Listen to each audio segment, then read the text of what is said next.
you have beautiful teeth. My God. Well, that's a big compliment coming from you. Thank you so much. Are you kidding? Look at I have bits of broken glass shoved into my skull. Oh my God, stop it. I'm not, I don't even know how I'm gonna get through this interview. I'm just gonna like fall to the floor in cackles. I just know it. Perfect. Jinkx too. You guys are gonna be on the same page. Great. So you know what? I got some intel and I just learned that you live together. Right? Your roommate? Oh, no, we're just together right now. Jinkx, so every time we're getting ready for the holiday show, I kidnap Jinkx and hold her captive in my basement until the show is done. That's our writing process. Yeah, and I developed Stockholm syndrome and have to be deprogrammed. But that's how we create the illusion of sisterhood and togetherness on stage. Yeah, that makes sense. And I think that probably works. I hope that you're getting fed though, Jinkx. Does DeLa bring food? Oh, you know what? I gotta say one thing. As a producer, DeLa makes sure I am fed and fed well. Like a foie gras goose, just a straw down the gullet and just pile it in. Gotta keep my little cash cow going. I refreshed my memory and watched the Jinkx and DeLa Holiday Special last night in September. And, honestly, I mean, I could watch that any month of the year. But, you know, I remember thinking this then, and I'm thinking it again now. I never thought of gingerbread the same way again after that special. So thank you both for that. How do you plan on topping that show with the return of the Jinkx and DeLa Holiday Show live? Topping, get it? Yeah, we're going to top it consensually and with plenty of lube. No. Every year we have to ask ourselves, how are we going to top last year's show? And it just so happens that last year's show was a film. So it's a whole new list of obstacles and questions we must answer. But I think, you know, we'll attack it the same way we do every year, which is focus on what is the message we want to send this year specifically. What are the shared experiences our audiences can relate to this year specifically? And how are we going to examine those themes and tropes and queries in a new and exciting way that no one's ever done before? So just that. Unfortunately, we don't ever it seems to be a bottomless well of topping jokes, a bottomless well of topping jokes. I would expect nothing less. What that thought process that you went through, what were some of the things that you said, okay, this feels like a necessary part for this show. This is something that we need to touch on. Is there anything that's related to COVID and being locked up in our holes for a year plus? Of course. I mean, I think, you know, the thing is that every single year we're trying to speak to as broad an audience as possible while also, you know, keeping in mind that our messaging and what we do is really a love letter for the queer community, right? But there's so many experiences within that, and we are in this rare moment where we've been through this collective trauma, and now we're going through this collective sort of joy that is also a trauma of beginning to re-enter. And so I think that it would be impossible for us not to address that. You know, I mean, our thesis is always about really trying to hold all the complexities of how joyous and how difficult the holiday season can be. And this year, there's just a lot of layers on top of that. And so, you know, I think it would be almost impossible for us not to incorporate that in what we do. Yeah,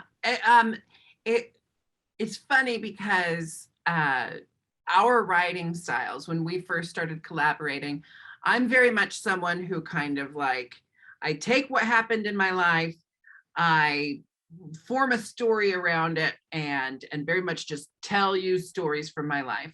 Whereas DeLa takes experiences from her life and then pushes it through a whole Play-Doh factory of like synthesis and artifice and stylization. And our writing style together has become, you know, a marriage between those two ways of going about it. This year, because of the extenuating circumstances of the last 2 years. I think we're leaning more into reality than in the past, like leaning more into like, but still maintaining that like stylized, like how do we comment on reality from a place of fictional drag queen. I mean, the characters have been through everything that we collectively have been through, but you know, we're always going to abstract it by having it be like, you know, a talking peppermint that's going to help us resolve our feelings or whatever. You know, Yeah. there's always Yeah. So I think what I want our audiences to know going into it is, yes, we're going to talk about the collective trauma that we all experienced as a world in the last 2 years, but don't worry, it's still gonna be the drag queen version of that. You know, it's not gonna be like group therapy. It's gonna be like, watch these two crazy ladies. Because we need, you know, we also, I think people want to feel seen in their experience, but they also want like a break, right? We need to experience some joy right now. So our hope is to bring all of those things. Yeah. Live vicariously through us as we process trauma in an entertaining way. I mean, to be honest with you, it sounds a lot easier if you're taking on that trauma. Yeah, you get drunk and sit back and we'll do the work. Well, yeah, I owe you a wealth of gratitude for that. So there will be character arcs. It sounds like there will be candy canes. I think my question, because of the movie, is will you bring a naked man with you and put him on stage? We're logistically trying to figure it out. If only the Delta baggage limit would allow for a carry-on that heavy. Yeah, heavy. Listen, you know, my thought is that you could probably find a man in each town that is willing to get naked. Yeah, we'll put it in our writer. You know what? Shockingly, the man in each town who you haven't met yet, who's willing to get on stage naked, is generally not the person you want on stage with you. Jinkx, if there's an all-winners season, what recent challenge that is a staple of all-star seasons would you be most excited for, and which would you be most terrified of? I think the one I would be most excited for would be, you know, when they did like the divas throughout time, you know, like the baddest divas in history, yeah. or then yours, the VH1 special. I'd want to do something like that, because I would want them to assign me a character, and then you get to see my interpretation of something I was assigned. I like it when people give me some like a very like a constructed task. What haven't they done yet? They haven't done. What if it was like a Star Wars themed one, and I think you'd make a great Jar Jar Binks. But